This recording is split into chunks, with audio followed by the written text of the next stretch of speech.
आफ्ताब बेटा, वो दिन तारी पर्स छूट गेल रहे जा ला। जी घरे गए नहीं, देखनी तो ना रहे। वो कहावत बाना कि बाप बड़ा न भैया, सबसे बड़ा रुपया। रुपया। तोरे खातिर बा। हाँ हाँ लेला लेला। अरे रखा मर्दे, काम जब से मर्जी है तब से कल जाए।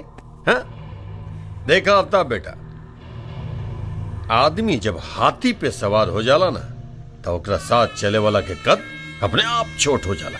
बुझल? है बटू। जी हुजूर। अरे तनिक इनका पार्टी के सब आदमियों से मिला दिया भाई, ताकि सबके साथ आफ्ताब घुल मिल जाए। हाँ हुजूर।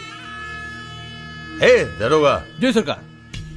ध्यान रखिए। हाँ आपन बच्चा वा कौनो कष्ट न होके के चाहिए एकरा। हाँ जी सरकार, ई भइलू बात राव राधे सर आंखों पर सरकार। हाँ जी चला था नहीं। हाँ चलो चलो चलो चलो। जा बेटा, अपन ख्याल रखिया और मस्त रहा, कोनो चिंता मत करिया। जी सलाम सलाम सलाम सलाम सलाम। सलाम। दर दर दर दर दर दर दर दर दर दर कभी बेगाना।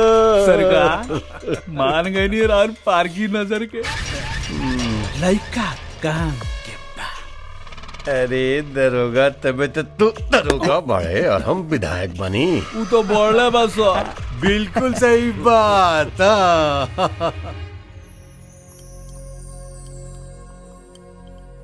अगर तोरा माई के हम पसंद ना आई नहीं तो तारों के छोड़ेंगे परी। का?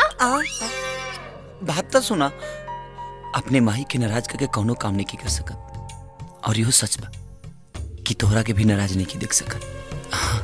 सच में?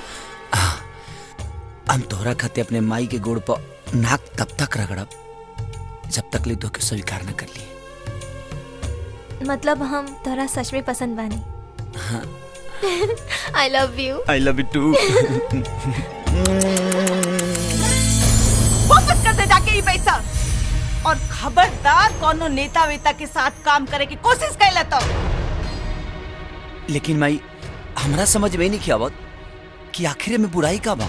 बुराई और अच्छाई के तर्क हमरा साथे करे की जरूरत नहीं खे। एक बार कह देनी कि नेता के संगे काम नहीं खे करे के तो बस नहीं खे करे के। ठीक बा माई, अगर तोरा पसंद नहीं है ना तो हम ओकर पैसा लौटा दे।